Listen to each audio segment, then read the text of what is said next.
Lawrence Bishnoi ने एक ऐसा सच बताया जिसे सुनकर आईबी के अधिकारी हिल गए। वो सच बहुत बड़ा है। मूसेवाला को जिस हथियार से मारा वो सिर्फ दुनिया के एक देश के पास है। AK-47 तो कुछ भी नहीं है।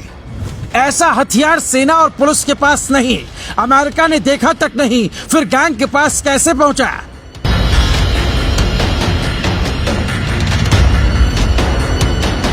इतिहास में पहली बार किसी गैंगस्टर से पूछताछ देश की खुफिया एजेंसी आईबी कर रही है। आईबी के अधिकारियों को जरा भी इल्म नहीं था कि वो खाली पेपर जो लिखने वाले हैं वो सबसे बड़ा सुराग है। वो ऐसा राज है जिससे रॉ से लेकर देश की हर सुरक्षा और खुफिया एजेंसी को मिलकर ऑपरेशन पंजाब चलाना होगा। मूसेवाला का मारा जाना सिर्फ एक सिंगर की मौत भर नहीं है। चीन और पाकिस्तान कनेक्शन का राज सुनकर तो आईबी के अधिकारी भी हिल गए।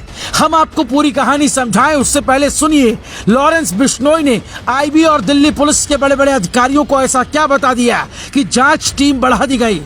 पूछताछ की बात जो मीडिया में आई है उसके मुताबिक मैंने इस बार कुछ नहीं किया क्योंकि मैं जेल में बंद हूँ और काफी दिन से मैंने मोबाइल का भी इस्तेमाल नहीं किया और बिना उसके मैं कुछ नहीं कर सकता। हाँ, इतना कह सकता हूँ कि मेरी गैंग ने ही मूसेवाला को मारा है। कॉलेज के वक्त से ही विक्की मिद्दू खेड़ा बड़े भाई की तरह था, इसलिए मेरी गैंग ने उसके मारे जाने का बदला लिया। हमारे लिए ये आसान काम है। हथियार कहाँ से आया, कैसे आया, किसने प्लानिंग की, हमें नहीं पता। फेसबुक पर किसने लिखा इसकी जानकारी नहीं। मैं जेल में था और मुझे टीवी से पता चला कि मूसेवाला के साथ ये सब हुआ है। हाँ, मैं मानता हूँ ये मेरे गैंग का काम है और मेरे शूटर्स ने गोली चलाई है। पुलिस अधिकारियों ने बार बार लॉरेंस बिश्नोई से सवाल किया, हथियार कहाँ से आया? तो लॉरेंस बिश्नोई ने कहा कि इसका कोई जवाब मेरे पास नहीं है। मैं जेल में बंद हूँ, मेरे पास फोन नहीं है। फिर मैं कैसे बता सकता हूँ कि जो हथियार किसी पास नहीं है वो मेरे गैंग के पास कहाँ से आया? आईबी के अधिकारी बार बार पाकिस्तान कनेक्शन पर सवाल कर रहे थे। इसका भी जवाब लॉरेंस बिश्नोई ने नहीं दिया। एक बात ऐसी पता चली जिसके बाद आईबी के अधिकारियों के होश उड़ गए।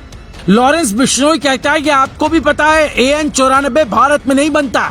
ये हथियार जो देश बनाता है वो पाकिस्तान को भी नहीं देता, लेकिन ये कैसे पंजाब पहुंचा मुझे भी नहीं पता। AN-94 किसी दूसरे देश से ही आ सकता है और वो देश कौन है मुझे क्या पता। ये वो कबूलनामा है जिसके बाद बिश्नोई अब आईबी की जाल में पूरी तरह उलझ गया है। उसे ये भी बताना होगा कि गैंग के लोगों को ऑर्डर किसने दिया। कनाडा में बैठे गोल्डी बराड़ ने इंडिया में कैसे शार्प शूटर तक सारे सामान पहुंचाए। और सबसे बड़ा सवाल तो यह है कि जो AN-94 सिर्फ दुनिया के एक देश के पास है जिसे रूस की आर्मी इस्तेमाल करती है और पहले आयरिश रिपब्लिक ने अपने लिए रखा था, वो गैंगस्टर्स के पास कैसे पहुंचा। यही वो वजह है कि पहली बार गैंगस्टर वाले मामले में आईबी को लगाया गया, क्योंकि मई 2022 में आईबी मुख्यालय पर हुए हमले के बाद से खुद आईबी के होश उड़े हुए हैं कि उसके ऑफिस को किसने निशाना बनाया और सीमा पार से इधर रॉकेट कैसे पहुंच गया। अब आप भी AN-94 के बारे में जान लीजिए ताकि आप भी समझ पाएं ये कितनी बड़ी प्लानिंग है। AN-94 को बनाने में ही 14 साल का वक्त लग गया। पहले रूसी सेना AK-74 चलाती थी, अब ये चलाती है। डिजाइन और लागत इतनी है कि ये आसानी से मिलती भी नहीं। 1 मिनट में 1800 गोलियां निकलती है। यही कारण है कि जब सामने मूसेवाला था तो 2 मिनट में ही रेकी हुई और करीब 30 राउंड गोली भी चल गई। AK-47 से निकली गोलियों की स्पीड 715 मीटर है, जबकि इससे निकली गोली की स्पीड 900 मीटर होती है। करीब 4 किलो वजनी इस राइफल से हमले के बाद बचना मुश्किल है मूसेवाला पर, इसीलिए इससे हमला हुआ। ये पूरी तरह से ऑटोमेटेड है। ऐसे ऑटोमेटेड हथियारों को गैंगस्टर या आतंकियों तक पहुंचना बड़ी चुनौती है।